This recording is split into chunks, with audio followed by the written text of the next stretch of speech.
Juggalos in recovery. Juggalos in recovery.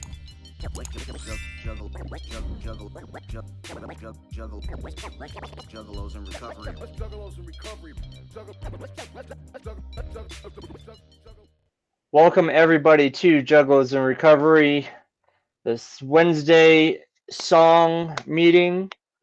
I am your host, Sober Balls. I am very happy you are all here. Today we will be covering Growing Again on off of the Tempest album. And we're going to compare Growing Again and talk about Growing Again, how it deals with ego and pride. Um, So I'm going to read. This one's kind of a long one. Um, read it. I'm gonna read this shenanigans, and then we'll talk some shit and figure out what we're dealing with in life today. All right, growing again. Ego and pride are two concepts that are often depicted in art and music, including the lyrics of "Growing Again." Excuse me.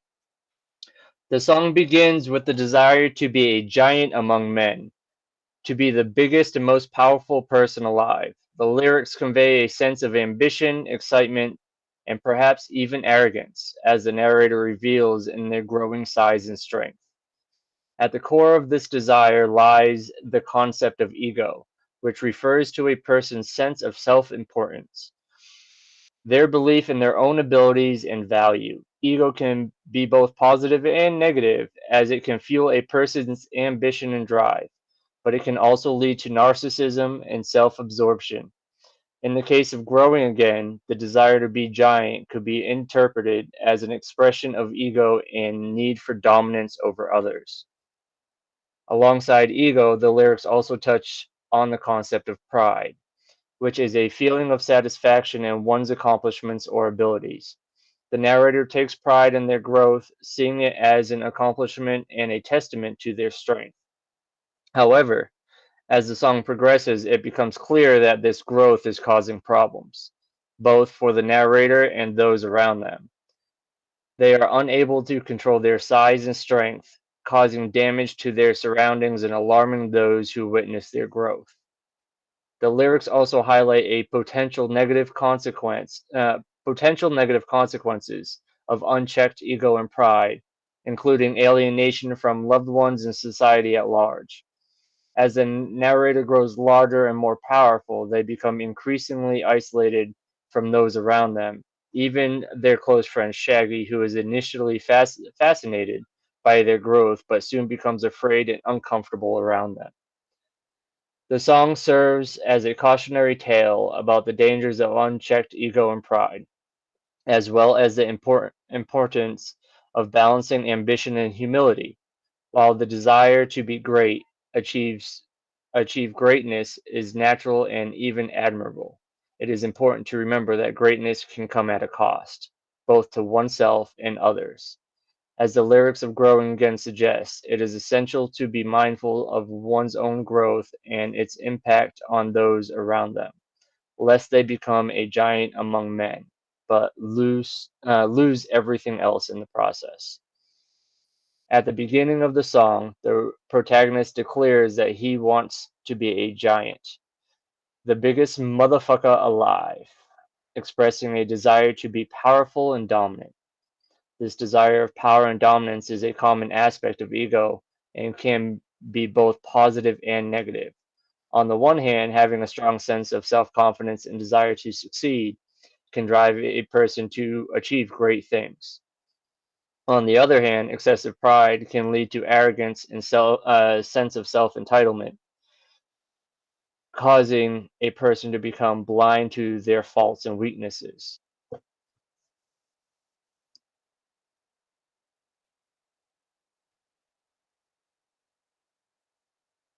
Is he coming in? There he is. All right. We're doing growing again, King. I'm reading. Uh,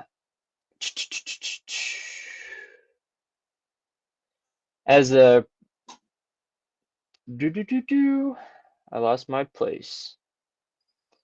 Okay. As the protagonist grows larger, he begins to experience physical discomfort and inconvenience. He notes that his shoes are fitting wrong and his feet have suddenly grown longer, causing him to split his pants and flood his jeans.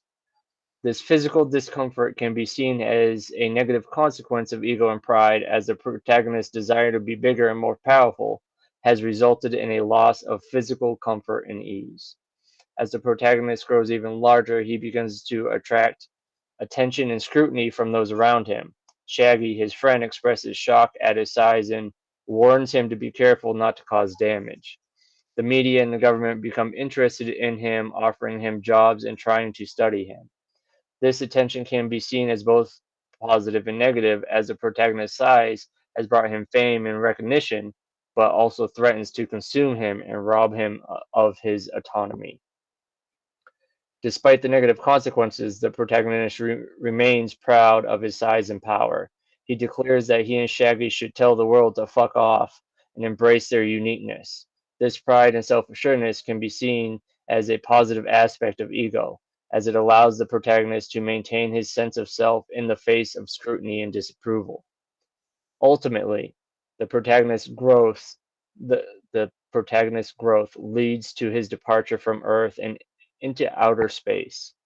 This can be seen as a metaphor for the dangers of unchecked ego and pride, as the protagonist's desire to be bigger and more powerful has led him to separate himself from the world and become isolated. The song suggests that while ego and pride can have both positive and negative effects, it is important to maintain a sense of humility and connection to the world around us. The lyrics of the song, oh, I skipped a paragraph. Growing Again speaks to the complex relationship between ego and pride and the potential positive and negative effects that come with these qualities. While having a strong sense of self confidence and desire for power can drive a person to achieve great things, it is important to be aware of the potential consequences of the unchecked ego and pride, such as discomfort mentally, emotionally, physically, isolation, and a loss of autonomy. By maintaining the sense of humility and connection to the world around us, we can navigate the pitfalls of ego and pride and achieve a healthy balance between self assurance and humility. The lyrics of the song can also be interpreted as a representation of the desire for validation and the insecurities that come with it. The protagonist of the song wants to be a giant, the biggest motherfucker alive. He desires to be tall and big, which can be seen as a symbol of power and strength. However, his growth is out of control. He doesn't know why. This can represent the lack of control one has over their need for validation and the insecurities that come with it.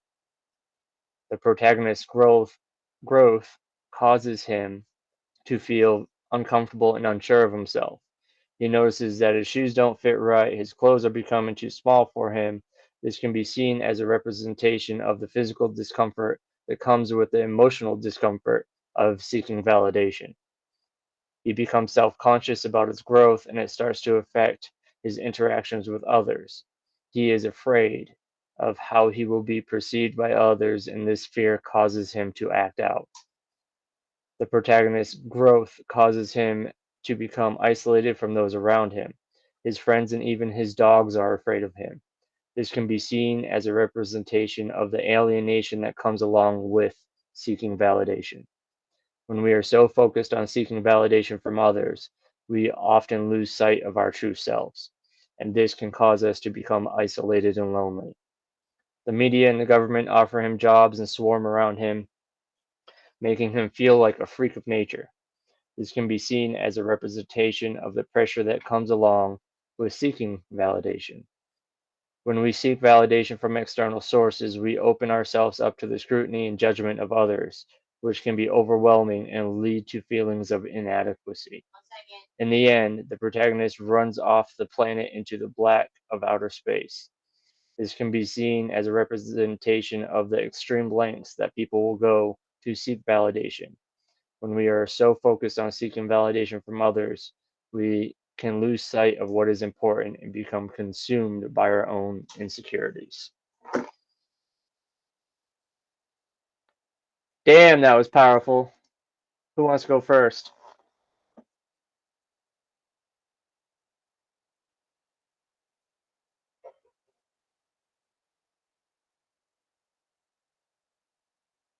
Oh, come on. Someone's got to talk. I don't know, Um, man. I think you Chris forgot to came with the breathe. fire. What'd you say, Monster? Um, Damn, Chris really came with the fire tonight. That is a really, really good Woo! one. He did. Yeah, I don't know, man. That really hit home with me because, yeah, man. So you got to take pride in your own accomplishments and have humility, but at the same time, pride is there's what is the saying? Something like pride before the downfall, Yeah. seeking validation Right from before the fall. you come. Yeah, yeah, that. But nah, man, I really like the message. Stay true to what's important to yourself. Someone was telling me about that yesterday in terms of basketball. When you think about it, just try and block everything out. It's nothing but you in the net. And as long as you stay in your zone and know what matters to you and what's important to you, then you should be fine. But getting to that mindset and that zone is hard to do. I don't know. There's like so many different thoughts. This was a really, really, really good one. A lot of good Yeah. pieces. Go ahead, D. Put your fucking hand down. um, so I love this song for first off, Growing Again, man. I've always loved that song. And pride and ego being positives and negatives is very true statement. I know I'll just speak from experience. I know when I was in active addiction, I didn't really have much pride in myself or like maybe I was good at a couple things. I was prideful in negative things, you know. Like I'm the best at, you know, doing X, Y, and Z, but it was all really negative shit. But my ego, you know, it was more like selfishness and self-centeredness. But if you were to be true about it, like I didn't really hold a lot of worth in myself, right? And then as I come into sobriety and I start working a 12-step program of some type, and I start to grow mentally and emotionally, right? I start to get a better sense of myself. I wouldn't say like the ego going out of control, but knowing like who I truly am and what I'm worth, right? And learning pride, like in the simple things of like whether it's like waking up and making my bed, showing up to work on time or early all the time, taking pride in the work I do is one thing, you know. But then, like somebody else was saying, being humble, like I don't go and brag about all the material shit. You know what I mean? That's not like the first thing I talk about because it's about my spiritual development, right? So to be prideful in what you do and who you are without being boastful, I think is a big difference, you know? Um, when you become like boastful and arrogant, like, oh, this could never happen to me, or I've come too far to X, Y, and Z, right? And then you start lacking in what was working for you. Usually that's when that pride and that ego you have about yourself comes to bite you in the ass, you know? And I had to learn like detachment in early recovery and then working in the treatment field and stuff from people because I would have a problem of like investing what I considered in my time of trying to help people. And then when they'd fall, I'd get hurt by it, right? And that's an ego thing, right? It's not that I'm investing my time, it's that I'm genuinely trying to help somebody and guide them. And whether they take what I'm trying to do and apply it or not is up to them. So I can't take it personal. When I'm taking it as personal, that's because I'm letting my ego and my pride come into it. Like if you would just listen and follow what I'm telling you to do, everything would work out. But that's not how it works. Like nobody could have told me what to do until I was ready to try something different, right? So when I don't take it personal, I just lead by example and take pride in my recovery and take pride how I am and what I do without being boastful about it. That plants the seeds and gets people to ask and that might actually follow those things versus if I'm just telling somebody this is I'm trying to do this for you and I'm trying to do for that, but you're not leading an example, right? Like that's pride right there. That's ego right there, right? And me being a hardcore addict and alcoholic, like I can't let my pride and ego come up, you know, because when I get hurt, that causes them resentments that usually take me back out, you know. So I think there's a very fine line to walk when it comes to pride and ego, because it's good to have those because we're lacking them in a good manner when we're out there with all our mess. So when we start to gain a good sense of self and gain some pride in some things and have a healthy ego, a healthy self-awareness, like that's a good thing. But when you lose sight of what the carnival god, Buddha, Allah, you call whatever, is doing for you and say, I did this all on my own, like that's when shit starts getting twisted real quick, you know? I know, at least for me, you know, when I lose sight of what put me in this path and what got me here and what worked for me to get this far, it wasn't all on my own self accord. Yeah, I had to put in the work, but I wasn't trying to do this. It just happened to be that's where I was led to. I'm gonna shut up. Josie, your turn. I was gonna say, before you said this, I'm gonna shut up. You can lead a horse to water, but you can't tell them to drink, would kind of be what I would say from listening to all that. And he definitely, yeah, good one.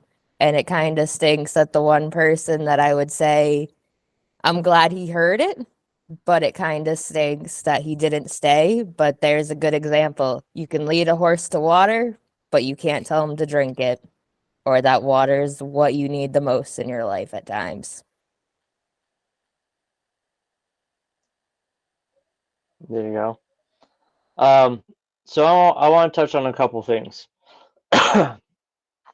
So one thing I always did in active addiction and sobriety, and it's a constant thing I have to pay attention to, is I am a very egotistical person. I have a huge fucking ego, and my ego, when unchecked, will alienate everyone around me because I get to the point where I feel, think, and know that I'm better than everybody else.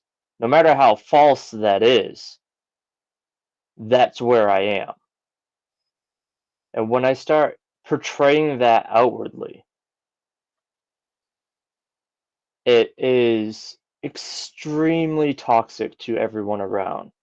It pushes all of the people who thought they gave a shit about me away because they don't want that toxic shit around them.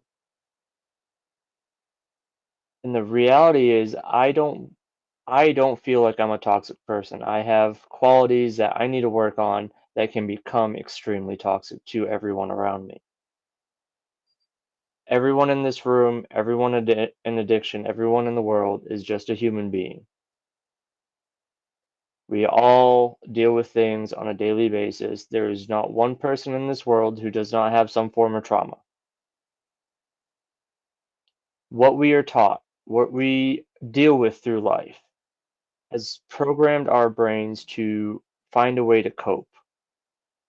And when we get to a certain point in our life, we realize that we need to relearn some shit and unlearn some other shit. I used ego to mask my insecurities. My ego and my pride was to mask the shit that I wasn't comfortable with about myself and my life. It was to hide from true emotion and to hide from the reality that I hurt people that I loved. It was to hide from situations I didn't know how to deal with on a daily basis because I was never taught the right way to deal with them. And I think that's why this song has always I always vibed with this song on a very deep level, and I never knew why until I read this. Ego and pride is a very, very powerful thing. But anything that has that much power can be used for good or evil. You can use your ego and your pride, like the reading said, to boost your motivation, to conquer goals and achieve whatever greatness you want to. But you have to be mindful, you have to pay attention, you have to be actively self aware and make sure it does not get out of control so you don't hurt the people around you or yourself for that matter. Because no matter what anybody says, ego and pride can hurt you mentally and emotionally. Your own ego, your own pride, your own actions. If you look back at your life, I'm sure every one of us in this room can see where at one point actions have hurt us mentally and emotionally. Our own actions. And this this song, I remember I'm gonna touch on another subject I've been researching a lot lately. Um, it reminds me of why I always wanted to feel so big in the world. I felt that the only way I could become a man in everybody's eyes was to be the biggest motherfucker, the biggest and baddest person around. I had to know everything. I had to be able to do everything. I had to accomplish greatness yesterday. And that's where my ego and pride started from. I was taught from TV and movies and Hollywood and family members and friends that I had to be the biggest, baddest, toughest, smartest person out there, and I had to do it all by myself. The only way I could cope with that was to have this false sense of security with ego and pride. And a lot of people, men and women alike, are taught that, and it's wrong. You're a human being, you have emotions, you have feelings, you have good days and you have bad days. You got to treat yourself like that. Go ahead, Jace, it's on you. Yeah, this is a awesome topic, really, because like you said, there's a fine line. Ego and pride can be a good thing. It can be good to be proud of your work. It could be good to be proud of the man that you are. It could be good to be egotistical, but not like too much on either one of those things. And like while I was out in my active addiction, it just got carried away. I had to be the man, had to be the dude, had to be the guy that saves the day. I've always been that way though. Probably stems from like a lack of attention in my childhood type shit. So like in my adult life, I owned the only taxi cab in a town of probably 20,000 people. And like I was the only driver, right? So it's like I was the dude, I was the guy, the one that everybody was calling and shit like that. I was also doing mass amounts of methamphetamine every fucking day, and I was so just caught up in myself that like I didn't even see what it was doing to the people around me. Like all of my family died while I was out there in my active addiction. 4 consecutive years. 2014, my dad's mom died. 2015, my mom's mom died. 2016, my dad died. 2017, my mom died. 2018, the old lady that I was with for 8 years prior to this, she couldn't take the mental detachment and clusterfuck that my head was, so she cheated on me and bounced because she wasn't getting none of my time. None of the people that were important to me were getting any of my time. But here I was just building this satisfaction within myself and being so proud of my accomplishments and shit like that. Yet everything around me was crumbling and I didn't even see it. Next thing I know, I look around and, I lost my everything and everybody that should have been important to me. And I didn't even see it happening. It's like, and I'm still prideful. I'm growing again, but I'm able to do it in such a way that, I mean, because of my past, I just went balls to the wall. Now it's like I'm scared to grow too fast, because I've done that before and I lost everything. So now I'm somebody else. One of the first people that spoke here said something about you gotta be humble. Um, and that's the biggest thing is you have to practice humility while you're growing. Um, don't outgrow the people around you. You're growing, you get bigger, but fucking take them with you, type shit. Um, it's like I'm making leaps and bounds in my own recovery, but one of the biggest things that helps me in my recovery is doing things like helping this motherfucker. You know what I mean? It's like I get such satisfaction out of reaching that hand to help the other ones up to grow with me. I'm not growing past people. That's not the aim of my game. I don't know. That's about all I got on the topic. Yeah. D, before you get going, no, Yeah. before you talk, I like your spin when you said now you're growing again. So that wordplay that you did really caught my attention because after we deal with our ego and pride and we deal with our recovery and okay, we quit our addiction. Cool, whatever. That's the first step. But now we've got to start growing again. I like that flip on the wordplay. From rock bottom, what do? I mean, I mean, You've got to fucking grow. you fucking grow again. But I mean that's the whole thing, because the alcohol and addiction is nothing but a symptom. I'm the problem, right? I'm the one stunted, right? So I'm the one that has to start growing mentally and emotionally after I remove the drugs and alcohol. I can't do it while I'm still on drugs and alcohol because nothing's going to change. Yeah. Right.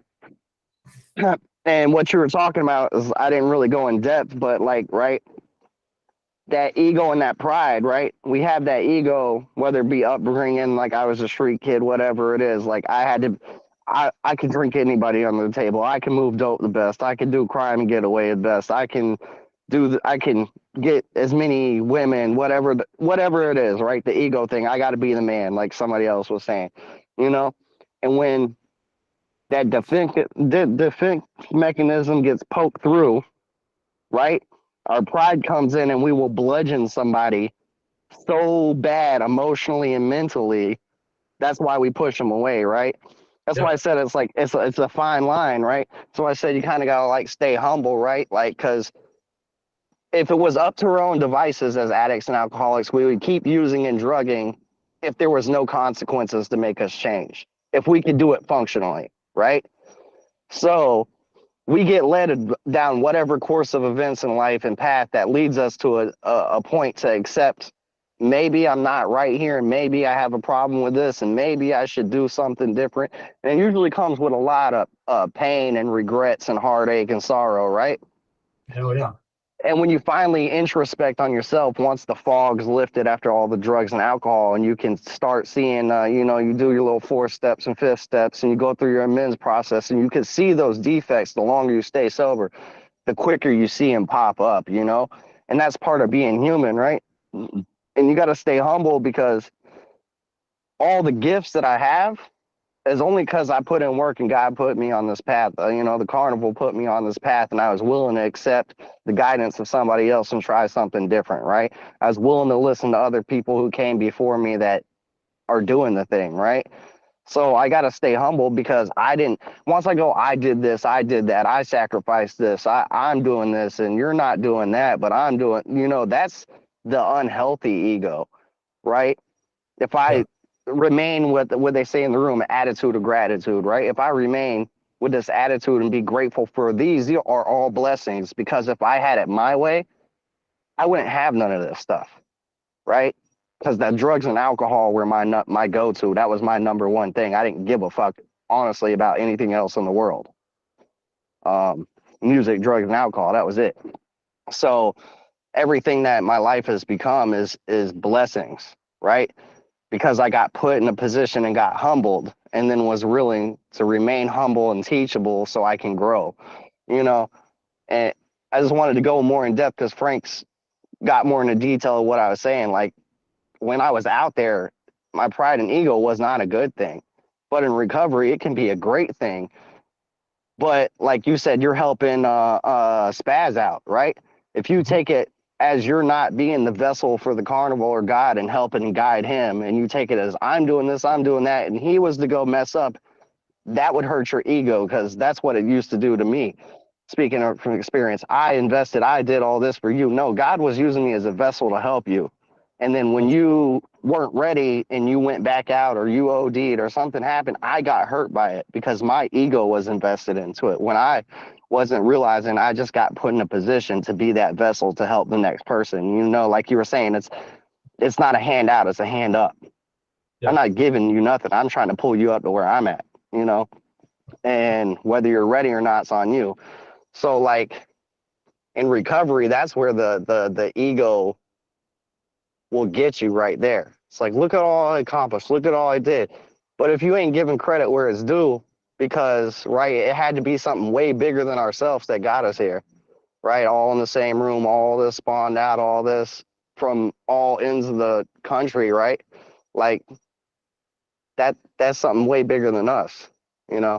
The recovery movement in general, from all different types of 12-step and self-help programs, that's something divinely inspired. When psychologists and everybody else in the world would just lock us in sanitariums and say there's no hope for us, right? They couldn't figure it out, no matter belladonna treatments and medicine and all this shit. They couldn't help us, right? But something with a higher power and some steps and some basic morals can magically get millions of people sober, right? That's something way above normal humanity, you know?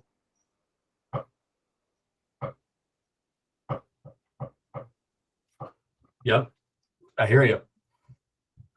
All right, Monster, you got your hand up. Your turn. Yeah, man. Damn, there's so much like good karma and a lot of good words going around. So it's like hard to keep it all together. But yeah, Frank, you're right. Like I really related to what you said. Like something about your development or whatever you didn't get when you were younger. So now you feel like you have to be a man by being growing and being as big as possible so you can be the man on top. Because no one's ever going to push you around again. But in the relentless pursuit of that, you kind of forget what's important because you throw anything and everything in the void, so to speak, of like trying to get that success, materialism, to make up for some type of lack of self-worth. I really like that. That was is pretty real because it's true. And you don't really realize what you're missing until it's like, oh shit, I got rid of this like how long ago because I was so desperate to get to that place. And I don't know, man. It's awesome to really hear that because it's really relatable. You kind of forget what you're throwing away in this because you're so desperate to climb the ladder, and you kind of don't really realize that you could have accomplished the same thing if you would have just took it slow and steady, growing in a healthy direction, like Jace was saying, you know, and showing, not telling, showing in the sense that you're following your own path and your own pursuit, not necessarily talking about it, just being a role model by example and letting people see for themselves. I don't know. Just a lot of good points going around here. Everyone, you, Josie, JC, Brian, and yeah.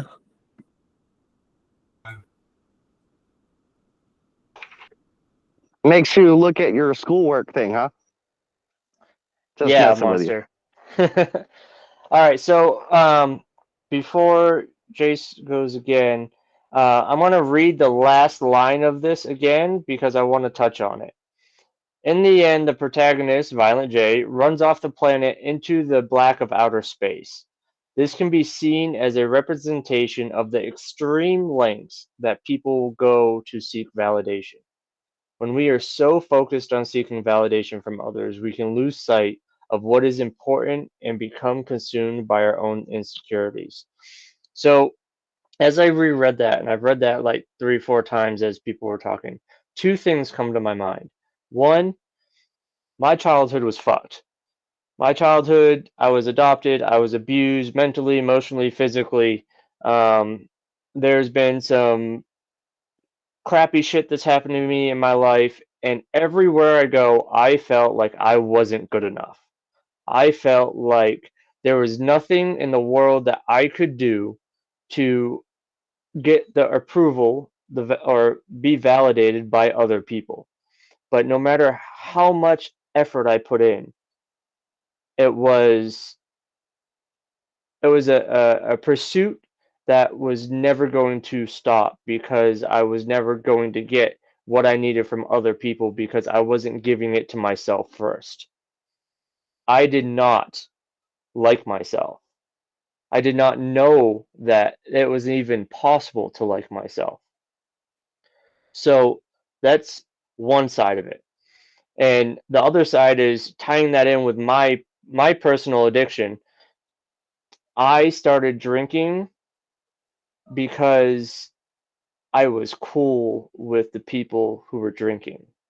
I was the life of the party. I was the dumb motherfucker who was doing stupid shit and blacking out and causing mayhem and just I had stories being told about me, which in my drunken stupidness and ego and pride just stroked that ego even more and made me want to keep doing it. So I was getting validation in a way that was not good, but yes, infamy, very good word.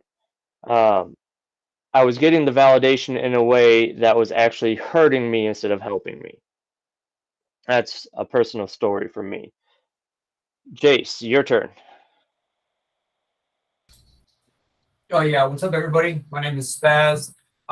First time attending a meeting. I like and can relate to a lot of stuff that's going on, especially you, sober balls, right? So yeah, I was doing the same thing in my addiction and throughout most of my life.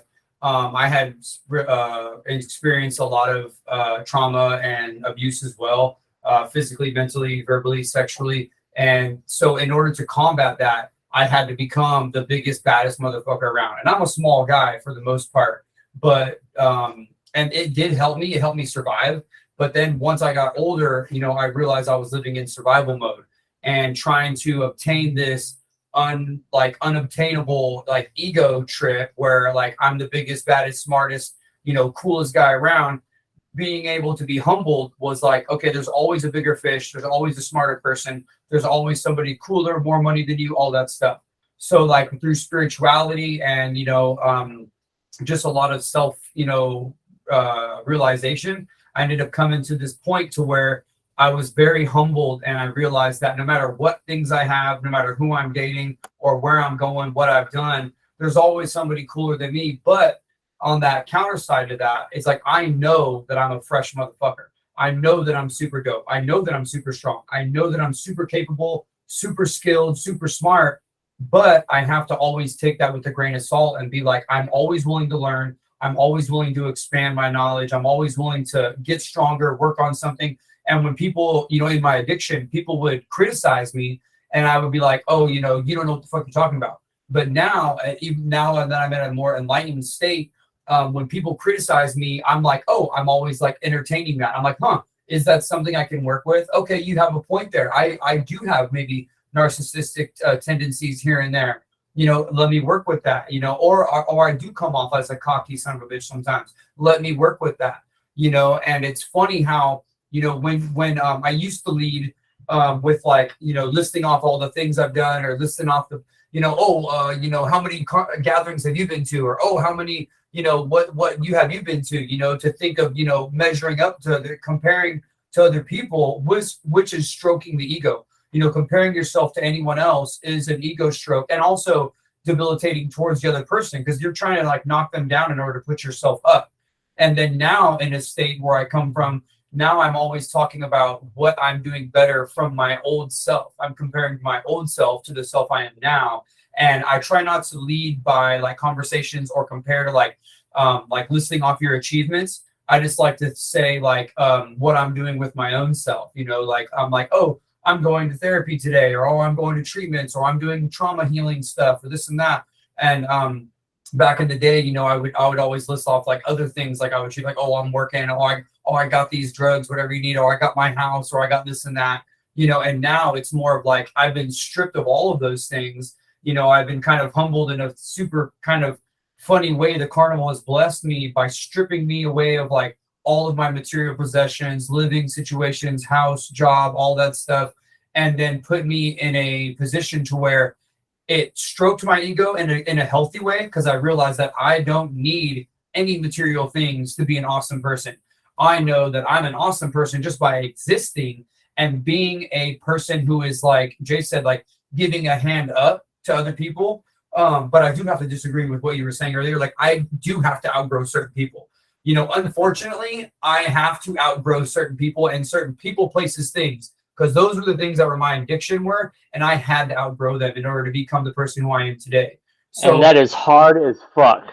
yeah, and as much as I don't want to leave them, and as much as I miss them, and as much as I, you know, even my own parents, you know, like in order to escape addiction and abuse from my parental figures, I had to leave. I had to grow super fast. I had to burst out of my body, out of my shell, and go get a car, live on my own, you know, and escape the hell that I was living in Hell's Pit. But it was funny because I grew so fast, so quickly, that I had those growing pains, and I had to kind of like stop myself. And that's why I've been humbled right now. It's like the carnival's blessed me to like taking all those things away, that all those things that I quickly gained while I was like living in this ego state, you know, it's like taking them all away. And now I'm being back into humbled self, to where I'm like, I'm not really who I am. I'm nobody, you know. I'm just a silly little human trying to make my way through life and survive, and just try to be, like Isham says, be the change you want to see in the world, you know. And that's what I really want to embody now, and that's what I'm working with. And I've been humbled to be put in a position to do so. So it's like now, and with Jason's help too, being redirected to certain resources, certain places, even being brought into this meeting. You know, he had told me about it before, but because I was out in the world doing other stuff, I never set aside the time to attend. And I'm so glad that he called me on it to pull me in today, because, you know, the resources are out there and people are out there doing the same thing. And I'm so thankful, you know, for other people who have been through it, who are going through it, and are helping other people get through it and get out of it, you know, because that's kind of all it takes, is just somebody who has been there, done that. And if somebody, like you said, you can't lead a horse to drink water. I've been saying that so much lately, but somebody who can embody it, you know, and do the work instead of telling, because I've never learned from people really telling me what to do. I learned from people showing me, right? And that's what I like to do now, is I like to show people how I'm healing. I'm like, okay, I'm going to treatment, I'm going to therapy, I'm staying sober. You know, when I feel triggered, I'll just break out into a meditation state, you know, to kind of work through those traumas and triggers. And I feel like people learn the best that way. You know, you don't want to outgrow them so quick, or speed by them, and you want to take them with you, of course, but at the same time, like, I can't help somebody who doesn't want to help themselves. So if somebody wants to help themselves, I'll be like, yes, by all means, get in that little shoulder in the basket on my shoulder, Shaggy, and come on, let's ride the wave. You know what I mean? But at the same time, like, I can't carry dead weight. You know what I mean? I think that's Repeat that last line of the reading again, real quick. Let me bring it back up. I literally just closed it, asshole. No, it's about insecurities. In the end, the protagonist runs off the planet into the black of outer space. This can be seen as a representation of the extreme lengths that people will go to seek validation. When we are so focused on seeking validation from others, we can lose sight of what is important and become consumed by our own insecurities. Okay. So yeah, I mean, so Spaz, you're newer, Jace, you're newer. So there's a song we tend to bring up a lot that relates to what you're sharing. Is if you listen to the outro to Illmind, Hobson Illmind 8, right? We don't want to outgrow people, right? Because it's comfortable. We don't want to leave things because it's comfortable. We don't want to do these things because we're complacent with it, right? But we have to in order to grow and change, right? Because what used to work doesn't always keep working, right? So, like, I know for me, like, I'm going on 5 years sober, right? those insecurities, man, I push everybody away from the world from me because I didn't want them to see who I really was, you know, right? And that looking for the validation of bragging about X, Y, and Z, and I done X, Y, and Z, like all the poor lifestyle choices. I use that as an experience to the new person coming in, you know, coming from divorced home and mental and physical abuse and all that other stuff, you know, and then being raised up in the jail system and the prison system. That's an experience to help somebody who's just coming in, right? But I don't use it as a talking point off rip. But if I'm trying to get a newcomer to go like, hey, I've been where you've been, but look where I'm at now, right? And when I first got sober, man, I got sober in the same neighborhood I ripped around and got high at and did dirt at and everything, right? Came to a halfway house after a county jail sentence at 30 years old. And I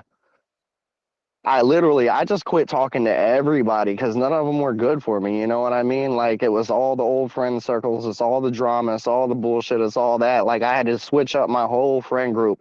So I found a whole bunch of people. I was watching them at the meetings and stuff that are younger than me with a year, 2 years, 3 years sober. And they weren't just talking good shit in the meeting. They were doing it outside of it.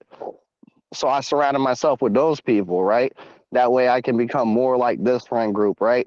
And the longer I stay sober, I find people that are living and doing a lifestyle that I'm trying to do, that are reaching for bigger and better things, and like-minded people like that. That's what I surround myself with.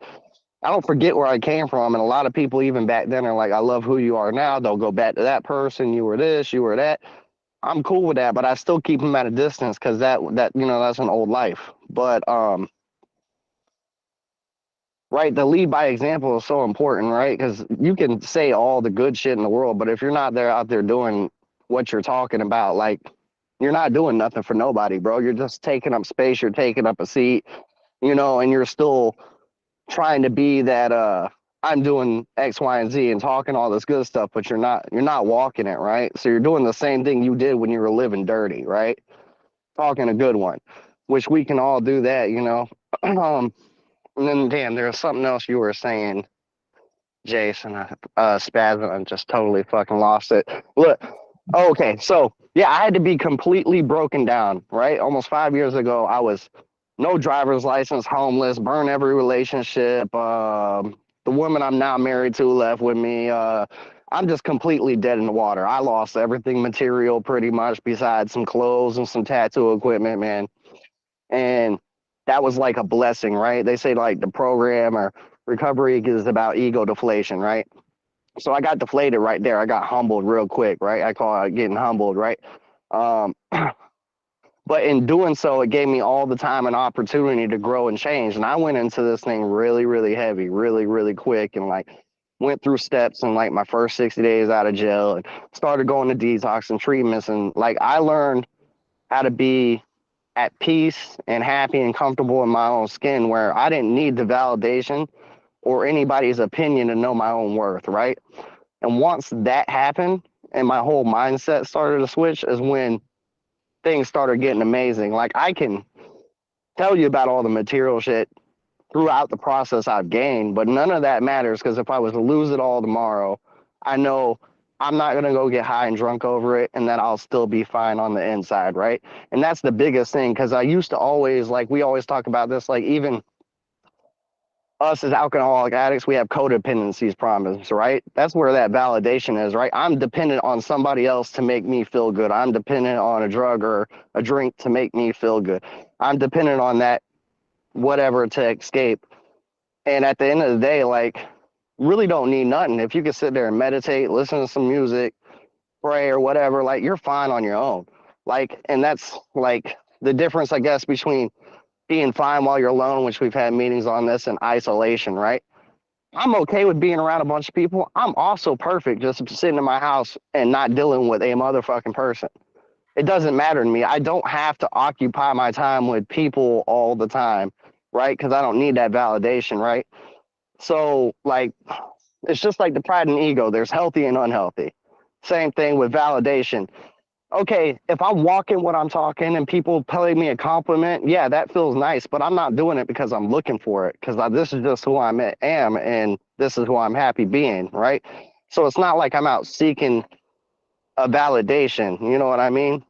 And I can't tell you how many times since I got sober, my friend group changes and I meet new people that are on my wavelength in these different circles that motivate me to do different things that I didn't think were possible, right? And that's that whole part of me bringing up like the ill mind 8 from Hobson is just go listen to the outro after this. I tell you, every time I hit a rough patch in my life, work problems, friendship problems, whatever, I go listen to the song and just evaluate what's going on in that moment, right? Because if somebody ain't pushing you up to be better than what you already are, then they're probably bringing you down. You know what I mean? If they ain't on the journey with you or pushing you up, they're probably not the right one in your circle.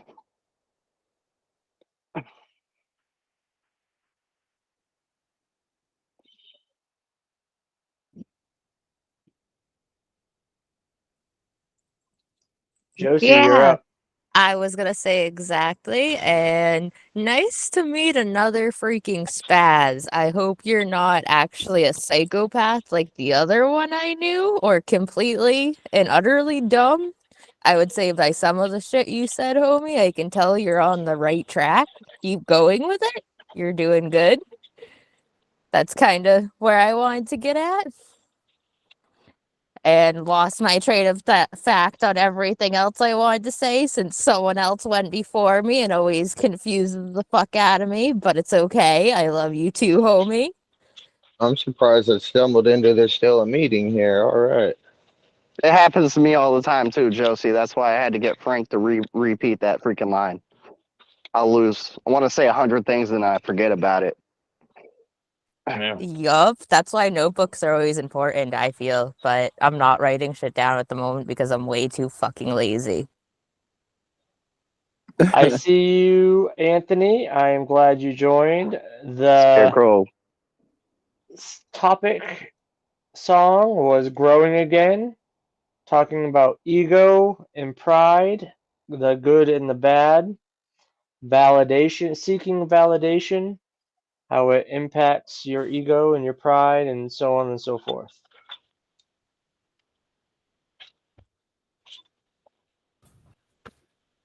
I don't have a whole lot to talk about. I mostly just came to listen, see if there was All right, anything still going on. cool. I do want to tell you, my brother and I got our packages, by the way, and we appreciate it. Awesome. I'm glad. And I don't think you were on when I mentioned that they approved my disability finally. So we're going to Oh the no, gathering this year. Yeah, my that's brother and I are fucking going to be awesome, man. probably taking a plane out there and then maybe trying to ride share our way back. Fucking $400 just for a one-way ticket there. Yeah. Well, I'm glad. I can't wait to meet you. Come visit us at the tent. Yeah, for sure. All right. I'm going to stop recording the after the meeting special. Oh, Jace, I'm sorry. I didn't see your hand. Go ahead. I was actually just going to say, as much as I love what's going on here, I have a prior engagement that I have to take off to go to. Awesome. But yes, I'll see you guys next Wednesday. Hey, where are y'all at? Eugene, Oregon. Okay, Oregon. Hell yeah. Yeah. All right, y'all have a good night. Thank you. Peace. Whoop, Whoop, whoop. whoop. Whoop, whoop, whoop.